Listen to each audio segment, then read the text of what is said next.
For most of its 7 decades in power, China's ruling Communist Party has laid out its blueprint on how to move the country forward through a series of 5-year plans. But what do they entail, and how successful have they been?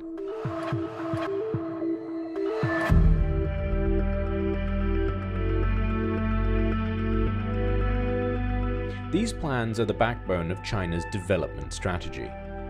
The first one, drafted in the early 1950s, was modeled after the Soviet Union's economic development plan and included personal advice from Soviet leader Joseph Stalin himself.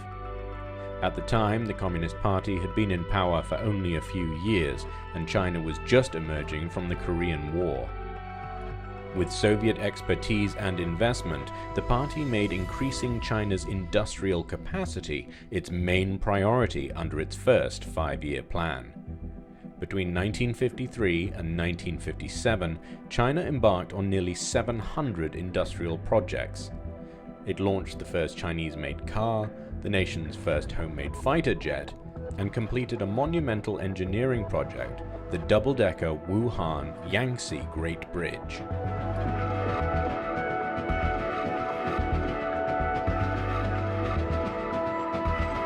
Some of the 5-year plans have led China to great economic successes, particularly since the 1980s.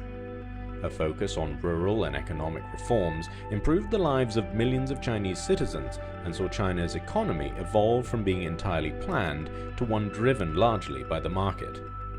More economic reforms and a move to embrace market competition in the mid-1990s gave rise to a flourishing private sector in China. And by the 2010s, the 5-year plans emphasized tax reform and promoting the country's soft power on the global stage.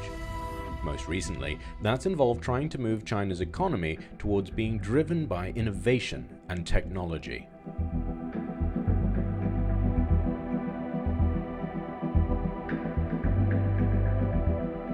But sometimes the 5-year plans didn't always produce the right results.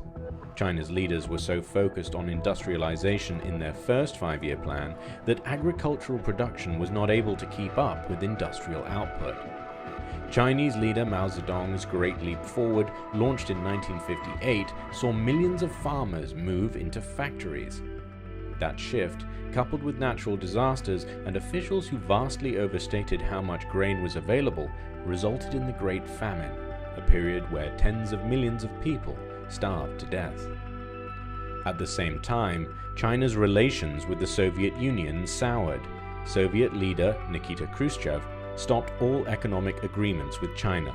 He pulled out all Soviet experts who were working in the country, a deal that dealt a heavy blow to China's fragile economy.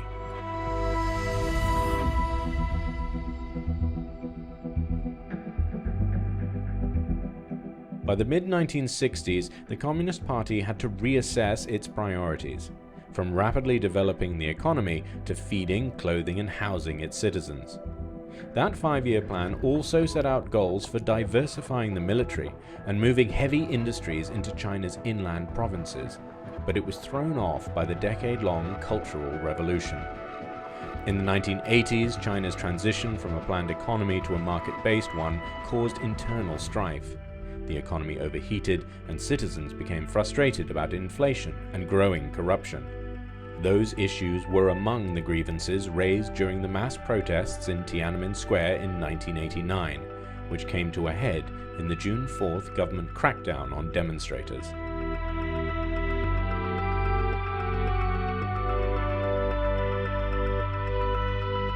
China's decades-long focus on rapid economic growth has had consequences for the environment and has led to strict policies on population control and a widening wealth gap that the party only started addressing as a priority in the last 20 years.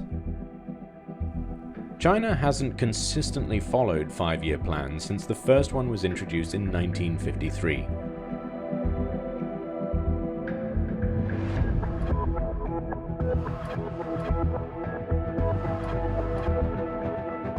Not all of them have been approved by the national legislature, and it wasn't until 1986 that a plan was issued and approved on time. The final throes of a very important deal.